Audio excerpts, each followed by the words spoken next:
जय हिंद साथियों, कैसे हैं आप सभी साथियों। आशा करते हैं आप सभी अच्छे होंगे और आपकी पढ़ाई भी एकदम अच्छे तरीके से चल रही होगी। साथियों, आज का जो टॉपिक होने वाला है वो झारखंड पुलिस कांस्टेबल 2024 में जो हिंदी पूछी जाती है साथियों, उसी का प्रैक्टिस सेट नंबर 36 है। साथियों, इसके पहले आप लोगों के लिए 35 प्रैक्टिस सेट ऑलरेडी प्रोवाइड करवाई जा चुकी है, तो आप लोग जाके वीडियो देख सकते हैं और अपनी तैयारी का अंदाजा भी लगा सकते हैं। तो आइए स्टार्ट करते हैं वीडियो को बिना देरी किए हुए। साथियों, इस प्रैक्टिस सेट में आपको साथियों कृतिका भाग 2, क्षितिज भाग 2 और हिंदी व्याकरण से भी क्वेश्चन मिलने वाले हैं। ठीक है, तो कृतिका भाग 2 और क्षितिज भाग 2 से भी क्वेश्चन कुछ न कुछ आपको मिलेंगे। और साथियों, अब इसके बाद हम आप लोगों के लिए कृतिका भाग 2 और क्षितिज भाग 2 के लिए भी प्रैक्टिस सेट लेके आएंगे, जिसमें कृतिका भाग 2 और क्षितिज भाग 2 के ही प्रश्न होंगे और आपसे वो प्रैक्टिस सेट करवाएंगे। ठीक है, तो आइए स्टार्ट करते हैं वीडियो को। पहला प्रश्न है साथियों, निम्नलिखित में से किसके अंतर्गत नियुक्ति, छुट्टियों की स्वीकृति तथा पद वृद्धि आदि की सूचनाएं दी जाती हैं? पत्र, परिपत्र या फिर प्रेस विज्ञप्ति या फिर कार्यालय आदेश के द्वारा। तो साथियों कार्यालय आदेश के द्वारा सूचनाएं दी जाती हैं। ठीक है, चाहे आप नियुक्ति लें या छुट्टियों की स्वीकृति तथा पद वृद्धि आदि की सूचनाएं दी जाती हैं कार्यालय आदेश के द्वारा। कार्यालय आदेश के अंतर्गत नियुक्ति, छुट्टियों की स्वीकृति, पद वृद्धि आदि की सूचनाएं दी जाती हैं। ठीक है, अगला प्रश्न है, हिंदी की अग्र आवृत्ताकार समृद्ध स्वर ध्वनि है? अ है, ई है, आ है या फिर ए है? तो साथियों, हिंदी की अग्र आवृत्ताकार समृद्ध स्वर ध्वनि है वो है आपकी ई। ठीक है, ई आपका बिल्कुल राइट आंसर होगा। देखिए, हिंदी में अग्र आवृत्ताकार समृद्ध स्वर ध्वनि ई है। जिह्वा के आधार पर स्वरों का वर्गीकरण हुआ है। देखिए, समृद्ध स्वर में आपका ई और बड़ी ई आएगा, और छोटी ई और बड़ी ई को समृद्ध स्वर भी कहते हैं। ठीक है, और छोटा ऊ बड़ा ऊ को पश्च समृद्ध स्वर भी कहते हैं, जो कि समृद्ध स्वर के अंतर्गत आएंगे। तो समृद्ध स्वर के अंतर्गत छोटी ई, बड़ी ई, छोटा ऊ और बड़ा ऊ आ जाएगा। ठीक है, समृद्ध स्वर के अंतर्गत। और छोटी ई बड़ी ई को समृद्ध स्वर कहते हैं और अग्र समृद्ध स्वर कहते हैं छोटी ई बड़ी को, और छोटा ऊ बड़ा को पश्च समृद्ध स्वर कहते हैं। ठीक है, उसके बाद अर्ध समृद्ध स्वर। अर्ध समृद्ध स्वर के अंतर्गत साथियों ए आएगा, ओ आएगा। ये दोनों क्या हैं? अर्ध समृद्ध स्वर हैं, लेकिन ए को बोलते हैं अग्र अर्ध समृद्ध स्वर और ओ को बोलते हैं पश्च अर्ध समृद्ध स्वर। ठीक है, इसी तरीके से अर्ध विवृत स्वर। देखिए, अर्ध विवृत स्वर के अंतर्गत ए आएगा, माने अ आएगा, उसके बाद अ आएगा। ठीक है, उसके बाद ओ आएगा, फिर अ आएगा। ये अर्ध विवृत स्वर के अंतर्गत आएंगे। लेकिन ए को साथियों अग्र अर्ध विवृत स्वर बोलते हैं, ए को अग्र अर्ध विवृत स्वर बोलते हैं, आ को मध्य अर्ध विवृत स्वर बोलते हैं, और ओ और आ को बोलते हैं साथियों पश्च अर्ध विवृत स्वर। और विवृत स्वर भी देख लीजिए, विवृत स्वर में साथियों आ आता है। ठीक है, आ को पश्च विवृत स्वर भी बोलते हैं। तो ये था आपका पूरा चार्ट, इसके माध्यम से आप देख सकते हैं। ठीक है, और साथियों आप लोग पीडीएफ डाउनलोड कर सकते हैं, वहां से आपको एकदम क्लियर मिल जाएगा, आप लोग वहां से भी एकदम बिंदास तरीके से देख सकते हैं। ठीक है, प्रश्न नंबर 3 है, अचूक विशेषण के साथ उपयुक्त संज्ञा है? अचूक विशेषण के साथ उपयुक्त संज्ञा है? चोट है, नेत्र है, निशाना है या फिर जवाब है? तो साथियों क्या है? निशाना है। अचूक विशेषण के साथ उपयुक्त जो संज्ञा है वो क्या है? निशाना है साथियों। ठीक है, अचूक विशेषण के साथ उपयुक्त जो संज्ञा है वो निशाना है। कुलसुम की देसी घी में बनी कचौड़ी को क्या कहते हैं? कुलसुम की देसी घी में बनी कचौड़ी को क्या कहते हैं? खस्ता कचौड़ी, संगीतमय कचौड़ी, सुमधुर कचौड़ी, जायकेदार कचौड़ी? तो साथियों उसे कहते हैं संगीतमय कचौड़ी। ठीक है, क्या कहते हैं? संगीतमय कचौड़ी कहते हैं। बालक इस पुस्तकालय में पढ़ रहा है, वाक्य में क्रिया है, संयुक्त है, सहायक है, अकर्मक है या फिर सकर्मक है? बालक इस पुस्तकालय में पढ़ रहा है। तो साथियों बालक इस पुस्तकालय में पढ़ रहा है, वाक्य में जो क्रिया है वो आपकी सकर्मक है। ठीक है, कैसी है? सकर्मक क्रिया है, क्योंकि बालक जो है इस पुस्तकालय में पढ़ रहा है, सकर्मक क्रिया होगी। बालक इस पुस्तकालय में पढ़ रहा है, इस वाक्य में सकर्मक क्रिया है। वाक्य में पढ़ना क्रिया के साथ कर्म पुस्तक की संभावना है। सकर्मक क्रिया उसे कहते हैं जिसका कर्म हो या जिसके साथ कर्म की संभावना हो साथियों। ठीक है, वहां पे सकर्मक क्रिया होती है, और जहां पे साथियों कर्ता की प्रधानता होती है वहां पे क्या होता है? अकर्मक क्रिया होती है। ठीक है, अपर्णा शब्द का पर्यायवाची है? औरत है, देवांगना है, आराधना है, पार्वती है? अपर्णा शब्द का पर्यायवाची, तो साथियों अपर्णा शब्द का जो पर्यायवाची होगा वो पार्वती होता है। ठीक है, अपर्णा शब्द का जो पर्यायवाची है वो शब्द है पार्वती है। इसके अन्य पर्यायवाची हैं उमा, शिवा, भवानी, गौरी, रुद्राणी इत्यादि। ठीक है, अन्य शब्दों के पर्यायवाची देखते हैं। औरत की औरत का जो पर्यायवाची है वो स्त्री है, नारी है, वामा है, भामा है, अबला है, कांता है, वनिता है इत्यादि। ठीक है, आराधना, पूजा, अर्चना, वंदना इत्यादि साथियों। देवांगना का जो पर्यायवाची है वो देवबाला, देववधू, अप्सरा, सुरबाला, अमर नारी इत्यादि। ठीक है साथियों, तो ये था आपका पर्यायवाची। औरत का पर्यायवाची ये है, और आराधना का पर्यायवाची ये है, और देवांगना का पर्यायवाची ये है। ठीक है, अगला प्रश्न है, पुराने लोग स्त्रियों को अनपढ़ क्यों बनाए रखना चाहते थे? स्त्रियां पढ़ना नहीं चाहती थी, उनको अपना वर्चस्व बनाकर रखना था।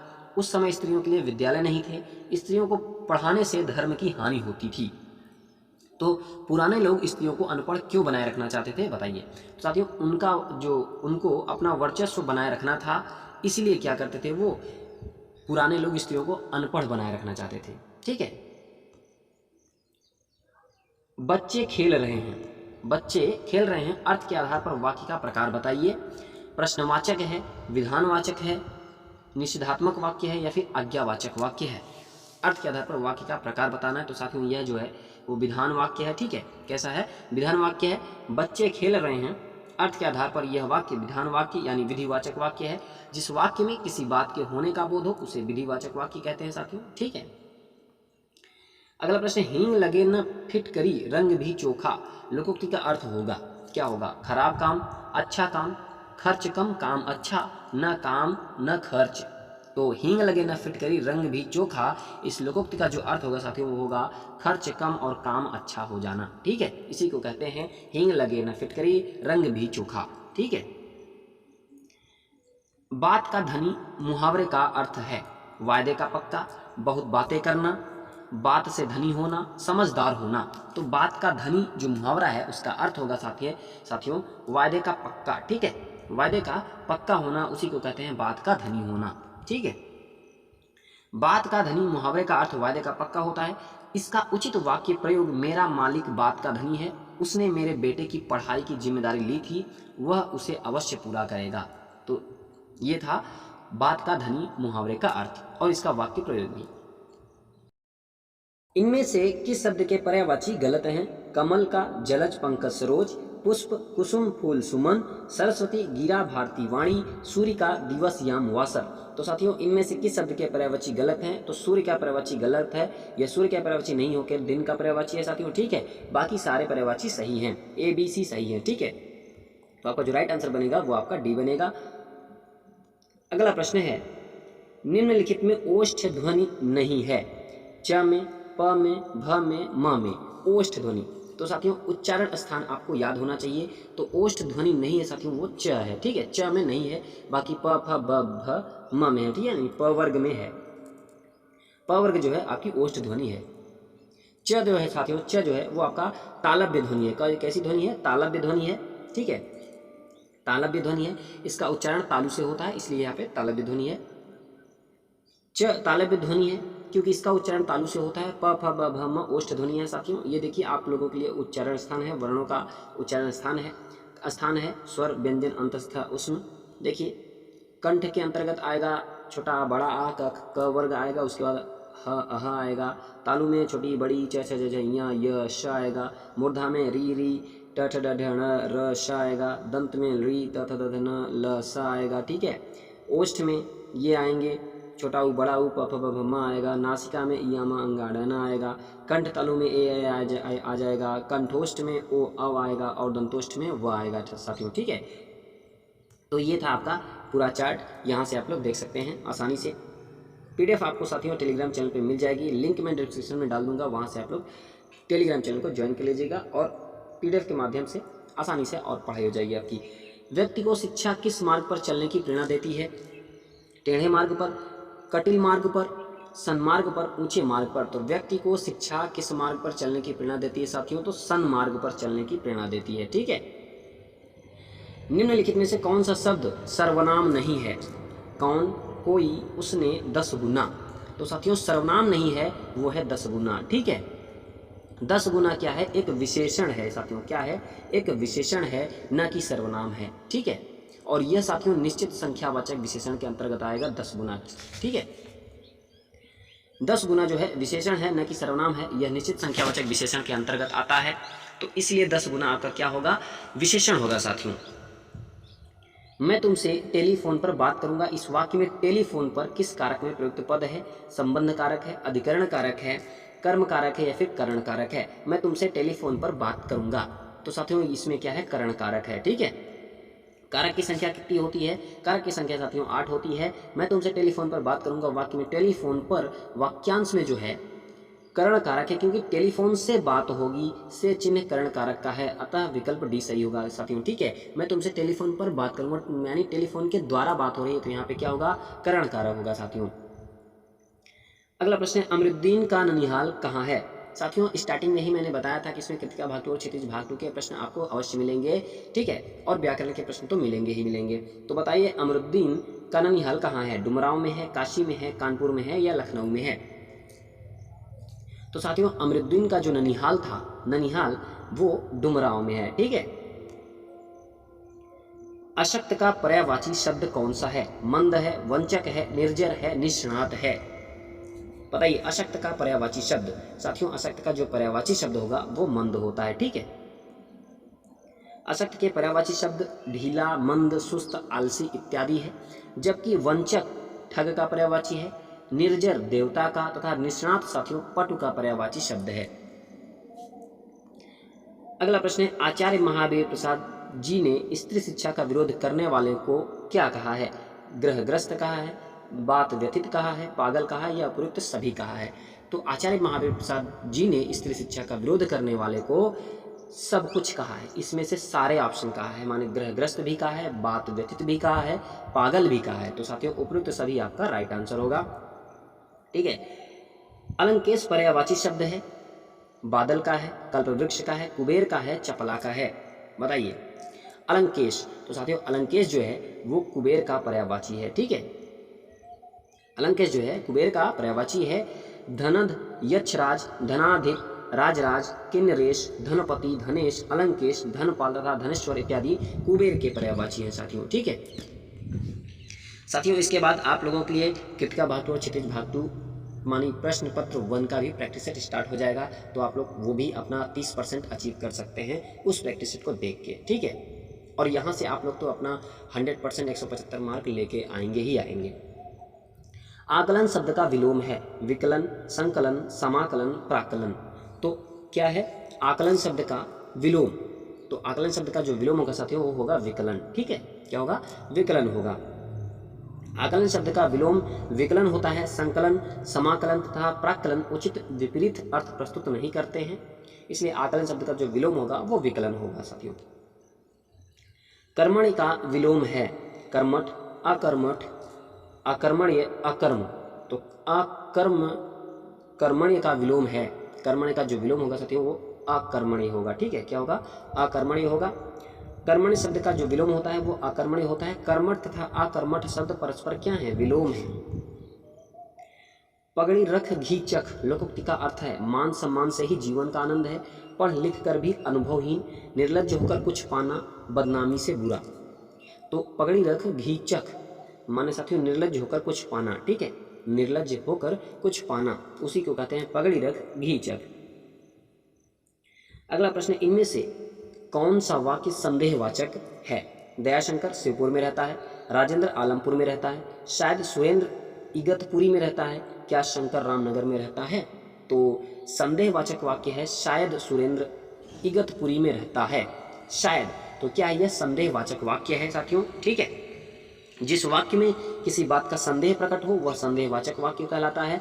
प्रस्तुत विकल्प सी में संदेहवाचक वाक्य है साथियों। अगला प्रश्न, स्त्रियों ने किसकी रचना भी की है, कविताओं की, लेखों की, कहानियों की, वेद मंत्रों की।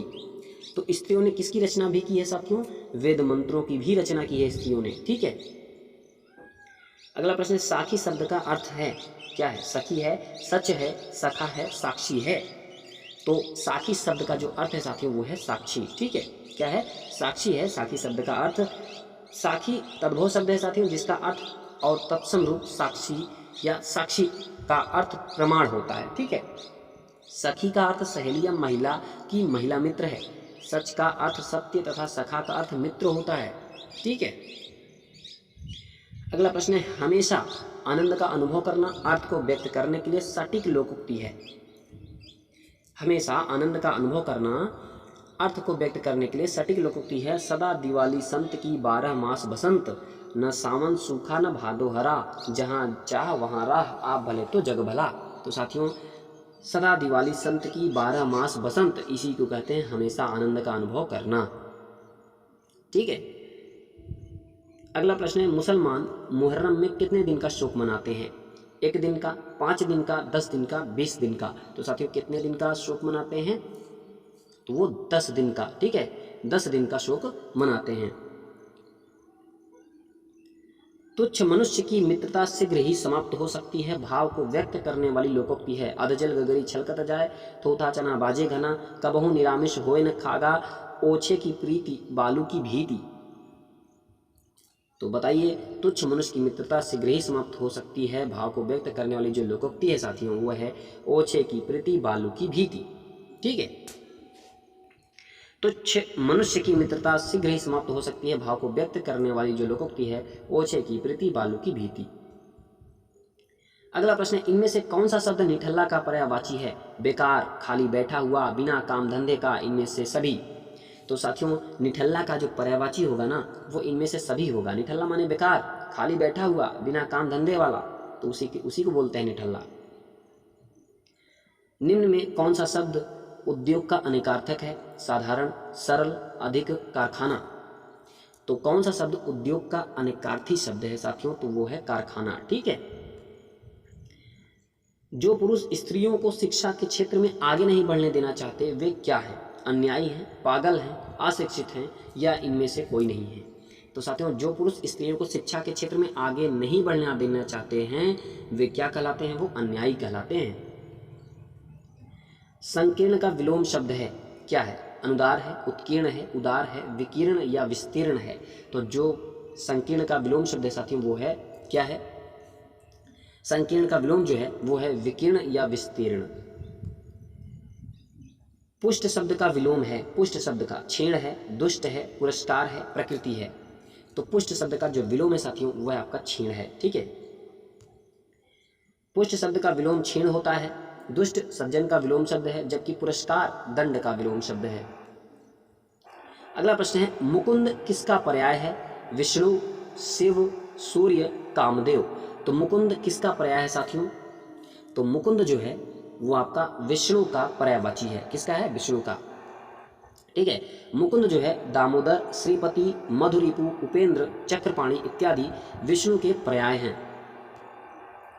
अगला प्रश्न है, मोती भरा थाल किसे कहा है? सूर्य युक्त आसमान को, तारों से भरे आकाश को, तारों की चांदनी को, इनमें से कोई नहीं। तो साथियों, मोती भरा थाल किसे कहा है? तो मोती भरा थाल साथियों तारों से भरे आकाश को कहा है। ठीक है, तारों से भरे आकाश को मोती भरा थाल कहा है। निम्नलिखित वर्गों में चंद्रमा के सभी पर्यायवाची शब्द किस वर्ग में शुद्ध हैं? चांद, हिमांशु, पद्माकर, चांद, हिमांशु, पारावार, चांद, हिमांशु, अर्कजा, हिमांशु, सुधांशु, सुधाकर। तो चंद्रमा के सभी पर्यायवाची शब्द हैं किस वर्ग में, आपको बताना है। तो साथियों, हिमांशु, सुधांशु और सुधाकर जो हैं वे सारे चंद्रमा के पर्यायवाची शब्द हैं। ठीक है, हिमांशु, सुधांशु, सुधाकर चंद्रमा के पर्यायवाची शब्द हैं। चंद्रमा के अन्य पर्यायवाची शब्द हैं जैसे निशानाथ, इंदु, शशि, शशांक, राकापति, निशिपति, हिमकर, राकेश एवं मयंक हैं। पद्माकर साथियों तालाब का पर्यायवाची है, पारावार समुद्र का पर्यायवाची है, तथा अर्कजा जो है यमुना का पर्यायवाची है। ठीक है, तो आपको सारे पर्यायवाची पता हो गए। अगला प्रश्न है, सुई धागे के आविष्कार के पीछे उद्देश्य रहा होगा? फटे पुराने कपड़े सीन का, कान नाक छिदवाने का, कांटे निकालने का, शीतोष्ण से बचने व शरीर को सजाने का। तो सुई धागे के आविष्कार के पीछे उद्देश्य रहा होगा साथियों शीतोष्ण से बचने व शरीर को सजाने का। ठीक है, अगला प्रश्न है, अगला प्रश्न आपको गद्यांश से मिलेगा साथियों। आप पठित गद्यांश पर आधारित प्रश्नों के सही उत्तर चुनना है आपको। तो गद्यांश से आप गद्यांश को पढ़िए ध्यानपूर्वक, उसके बाद हम प्रश्न की ओर बढ़ेंगे। डॉक्टर रामकुमार वर्मा ने ऐतिहासिक अपठित गद्यांश एवं समस्या मूलक एकांकियों की रचना की है। उनके एकांकियों का मूल स्वर आदर्शवादी है। प्रेम, सेवा, उदारता, त्याग और बलिदान की भावनाओं से ओतप्रोत इन ऐतिहासिक एकांकियों में भारत के अतीत गौरव को प्रस्तुत करते हुए राष्ट्रीयता की भावना जगाने का प्रयास किया गया है।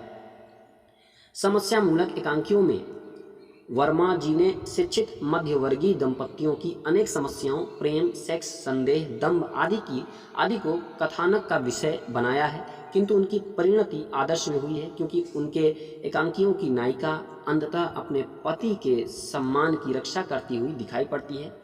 यथा रेशमी टाई की ललिता और एक्ट्रेस एकांकी की नायिका प्रभात कुमारी अतिशय आदर्शवादिता के कारण वर्मा जी के एकांकी यथार्थ से दूर हो गए जान पड़ते हैं, किंतु एकांकी शिल्प की दृष्टि से वे हिंदी के युग प्रवर्तक एकांकीकार माने जा सकते हैं। आरंभ, कौतूहल, संकलन, त्रय, चरम सीमा आदि तत्व उनके एकांकियों में बड़ी सूक्ष्मता से विद्यमान हैं। रंग मंचिता एवं अभिनेता के गुणों से भी उनके एकांकी संपन्न हैं तथा उनमें सरसता के साथ साथ शिल्प की प्रौढ़ता भी विद्यमान है। वस्तुतः एकांकी कला को चरम यौवन पर पहुंचाने का श्रेय डॉक्टर राम कुमार वर्मा को ही दिया जाता है। तो साथियों, ये था आपका पूरा गद्यांश। आशा करते हैं आप लोग गद्यांश को ध्यानपूर्वक पढ़े होंगे। तो साथियों, अब चलिए हम प्रश्न की ओर बढ़ते हैं। आप लोग टेलीग्राम चैनल को ज्वाइन करिएगा साथियों, वहाँ से आप लोग PDF को डाउनलोड कर लीजिएगा। उसके बाद आप गद्यांश को एकदम बढ़िया तरीके से पढ़िएगा, फिर अपने से प्रश्न का उत्तर देने की कोशिश करिएगा, ठीक है। तो चलिए प्रश्न की ओर बढ़ते हैं। प्रश्न है साथियों, उपयुक्त गद्यांश का उपयुक्त शीर्षक क्या होगा साथियों? डॉक्टर वर्मा की लेखन शैली, डॉक्टर रामकुमार वर्मा के एकांकी, डॉक्टर रामकुमार वर्मा के नाटकों में राष्ट्रीयता, डॉक्टर वर्मा के एकांकियों में रंग मंचीयता। तो साथियों, गद्यांश का जो उपयुक्त शीर्षक होगा, इसमें पूरा एकांकी की ही बात की गई है, तो क्या होगा? डॉक्टर रामकुमार वर्मा के एकांकी, ठीक है। यह ऑप्शन आपका बिल्कुल सही होगा। अगला प्रश्न है, उपयुक्त गद्यांश में प्रयुक्त शैली है, विवरणात्मक है, विवेचनात्मक है, आलोचनात्मक है, गवेषणात्मक है। तो उपयुक्त गद्यांश में प्रयुक्त शैली कैसी है साथियों? तो इनकी जो शैली है वो आलोचनात्मक है, ठीक है। गद्यांश को आप लोग ध्यान से पढ़ेंगे तो सारे उत्तर दे पाएंगे। डॉक्टर रामकुमार वर्मा के एकांकियों का मूल स्वर है यथार्थवादी, आदर्शवादी, आदर्शोन्मुखी, यथार्थवादी, उपयुक्त में से कोई नहीं। तो साथियों, डॉक्टर रामकुमार वर्मा के एकांकियों का जो मूल स्वर है वो है आदर्शवादी, ठीक है। अगला प्रश्न है, रंगमंचिता एवं अभिनेता की दृष्टि से वर्मा जी के एकांकी सफल हैं, असफल हैं, संपादन मांगते हैं, इनमें से कोई नहीं। तो साथियों क्या है? सफल हैं। रंगमंचिता एवं अभिनेता की दृष्टि से वर्मा जी के एकांकी सफल हैं साथियों। वर्मा जी के समस्या मूलक एकांकियों में चित्रण किया गया है शिक्षित मध्यवर्गीय दंपतियों की समस्या का, राजनीतिक समस्या का, शोषण की समस्या का, सामाजिक समस्या का। तो साथियों, शिक्षित मध्यवर्गीय दंपतियों की समस्या का चित्रण किया गया है वर्मा जी के एकांकियों में, ठीक है। अगला प्रश्न है, और ये गद्यांश का प्रश्न है साथियों, गद्यांश का प्रश्न खत्म हो चुका। अब अगला प्रश्न है, निम्न में महाप्राण व्यंजन कौन सा है? साथियों, जब महाप्राण आता है तो आपको अल्पप्राण, अघोष और सघोष भी बात कर लेनी होती है उसी में। तो महाप्राण का ट्रिक हमने क्या बताया था? महाप्राण का मतलब ये बताया था हमने कि आपको 24 याद रखना है, ठीक है। 24 याद रखना है और साथ ही साथ उष्म वर्ण भी याद रखना है, 24 उष्म वर्ण, ठीक है। माने प्रत्येक वर्ण का दूसरा और चौथा वर्ण, और साथियों उष्म वर्ण माने स, ख, स, ह, ठीक है। इनकी संख्या 4 होती है उष्म वर्ण की, स, ख, स, ह, ठीक है। तो महाप्राण व्यंजन कौन सा है ये बताना है। तो महाप्राण देख लीजिए, ये त पहला है, त, थ, द ये तीसरा है, प, फ, ब, भ ये आपका चौथा है। तो दूसरा और चौथा मिल गया तो भ क्या हो जाएगा साथियों? आपका महाप्राण व्यंजन हो जाएगा। तो भ आपका बिल्कुल राइट आंसर हो जाएगा। तो चलिए अब आपको हम बताते हैं अल्पप्राण आपको 135 याद रखना है और अंतस्थ वर्ण याद रखना है, यानी प्रत्येक वर्ण का पहला, तीसरा और पांचवा वर्ण, साथ ही अंतस्थ वर्ण यानी कि य, र, ल, व, ठीक है। सघोष भी देख लीजिए इसी बहाने। सघोष कहो या घोष कहो, बात एक ही है, ठीक है। तो सघोष को आपको याद रखना है 345, सघोष को याद रखना है 345। इसके बाद सभी स्वर, ठीक है। तो 345 माने प्रत्येक वर्ग का तीसरा, चौथा और पांचवा वर्ण और सभी स्वर सघोष होते हैं। और साथ ही साथियों अड़, ढ़, ज, य, र, ल, व, ह, अड़, ढ़, उसके बाद य, फिर र, फिर ल, व, फिर ह। ठीक है, ये कहाँ किस में आते हैं? सघोष में आते हैं। सभी स्वर हो गया और 345 वर्ण प्रत्येक वर्ग का तीसरा, चौथा और पांचवा वर्ण। अघोष की भी बात कर लेते हैं। अब एक काहे छूट के रह जाए, अघोष की भी बात कर लेते हैं। तो अघोष का जो याद रखना है वो आपको 12 याद रखना है। ठीक है, यानी प्रत्येक वर्ग का पहला और दूसरा वर्ण क्या होता है? अघोष होता है। और साथ ही फ, फिर श, ख और स। ठीक है, ये क्या होते हैं? अघोष होते हैं। तो इसी बहाने आपको चारों बता दिए। अब अगले प्रश्न की ओर बढ़ते हैं साथियों। निम्नलिखित जोड़ों में से उत्तम पुरुष वाले जोड़ों को पहचानना है। मैं, हम, वह, वे, तू, तुम, इससे, उन्होंने। तो उत्तम पुरुष वाले जोड़ा जो है वो मैं और हम है। ठीक है, मैं, हम उत्तम पुरुष सर्वनाम है, तू, तुम जो है मध्यम पुरुष का है, वह, वे अन्य पुरुष सर्वनाम है। ठीक है, अगला प्रश्न है मुख चंद्र शब्द में निम्न से कौन सा समास है? कर्मधारय समास है, द्विगु समास है, तत्पुरुष समास है, बहुब्रीहि समास है। मुख चंद्र शब्द में, तो साथियों मुख चंद्र में जो समास होगा आपका वो होगा कर्मधारय समास। ठीक है, कर्मधारय समास होगा। अगर मैं इसका विग्रह कर दूं साथियों, विग्रह कर दूं तो क्या बनेगा? चंद्र रूपी मुख। क्या बनेगा? चंद्र रूपी मुख, यानी ये कर्मधारय समास हो जाएगा साथियों।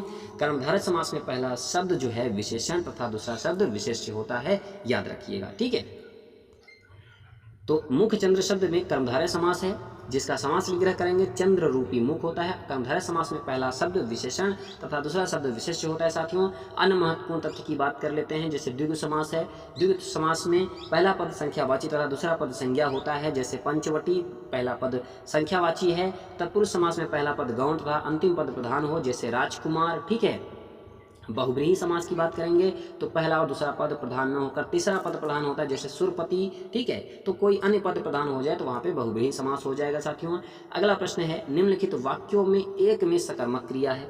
सकर्मक क्रिया, रेलगाड़ी चली, लड़का सोता है, चिड़िया उड़ती है, विद्यार्थी लिखता है।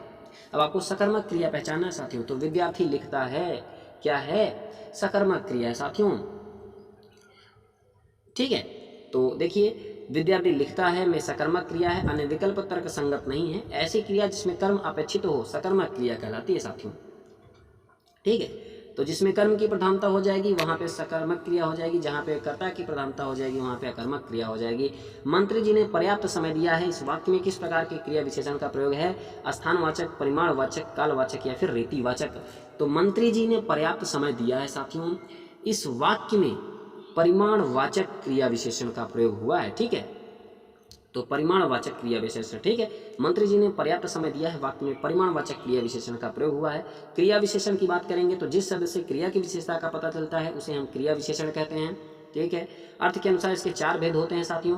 पहला परिमाणवाचक, परिमाणवाचक के अंतर्गत कुछ, लगभग और पर्याप्त आते हैं। रीतिवाचक में शायद, ठीक, अवश्य, सही आदि आते हैं। और स्थानवाचक की बात करें तो यहाँ, वहाँ, ऊपर, नीचे आदि आते हैं। और कालवाचक में आज, अब, कब, निरंतर आदि आते हैं। ठीक है, अगला प्रश्न है नीति निपुण शब्द में कौन सा समास है? तत्पुरुष समास है, बहुब्रीहि समास है, द्वंद्व समास है या फिर द्विगु समास है? तो नीति निपुण शब्द में साथियों कैसा समास है? तत्पुरुष समास है। ठीक है, नीति निपुण में तत्पुरुष समास है। अगर इसका विग्रह करेंगे साथियों तो क्या होगा? नीति में निपुण। क्या होगा? नीति में निपुण। तो क्या यहाँ पे क्या होगा? तत्पुरुष समास हो जाएगा साथियों। नीति निपुण में तत्पुरुष समास है क्योंकि इसमें पूर्व पद गौण तथा उत्तर पद प्रधान है और इसका विग्रह नीति में निपुण होता है। अगला प्रश्न है निम्नलिखित प्रश्न में चार विकल्पों में से उस विकल्प का चयन करें जो दिए गए शब्द के सही कर्मधारय समास के विग्रह का विकल्प हो। लौह पुरुष, लौह पुरुष का अगर विग्रह करेंगे तो क्या होगा? लौह का पुरुष, लोहे के समान कठोर एवं शक्तिशाली पुरुष, लोहा और पुरुष, या फिर पुरुष के समान लोहा। तो साथियों लौह पुरुष का जो विग्रह होगा वो होगा लोहे के समान कठोर एवं शक्तिशाली पुरुष, इसी को बोलते हैं लौह पुरुष। ठीक है, लौह पुरुष शब्द का समास विग्रह लोहे के समान कठोर एवं शक्तिशाली पुरुष है। इसमें उपमानवाचक कर्मधारय समास है साथियों। कर्मधारय समास क्या होता है? पहला पद विशेषण, दूसरा पद विशेष्य होता है, अथवा इसके पूर्व पद और उत्तर पद में उपमान में संबंध होता है साथियों। ठीक है, और आज की वीडियो का लास्ट प्रश्न है साथियों यह, निम्नलिखित में से एक शब्द स्थूल का विलोम नहीं है। सूक्ष्म, तन्वी, दुर्बल, शाश्वत। तो बताइए स्थूल का विलोम। तो साथियों शाश्वत जो है वो आपका स्थूल का विलोम शब्द नहीं है। ठीक है, प्रश्न में स्थूल का विलोम नहीं है पूछा है, तो यही है शाश्वत जो है स्थूल का विलोम नहीं है। तो किसका है? यह क्षणिक का विलोम शब्द है साथियों, ठीक है। और सूक्ष्म, तन्वी और दुर्बल स्थूल के विलोम हैं। किसके हैं? स्थूल के विलोम हैं। बाकी शाश्वत जो है वो स्थूल का विलोम नहीं है बल्कि क्षणिक का विलोम है। किसका? क्षणिक का विलोम है। तो ये था साथियों आपका 50 प्रश्न। वीडियो कैसी लगी साथियों आप लोग जरूर बताइएगा। अगर वीडियो पसंद आए तो आप लोग एक लाइक और चैनल को सब्सक्राइब जरूर करेगा और अपने दोस्तों तक शेयर जरूर करेगा साथियों। तो साथियों तब तक मिलते हैं अगली वीडियो के साथ। तब तक के लिए आप लोग इस वीडियो को कंप्लीट करते रहिए, मस्त रहिए, पढ़ते रहिए। इसके बाद हम आप लोगों के लिए और भी ज़बरदस्त प्रैक्टिस सेट लेके आएंगे जिसमें आपको 30% लाने की कोई टेंशन नहीं होगी, ठीक है।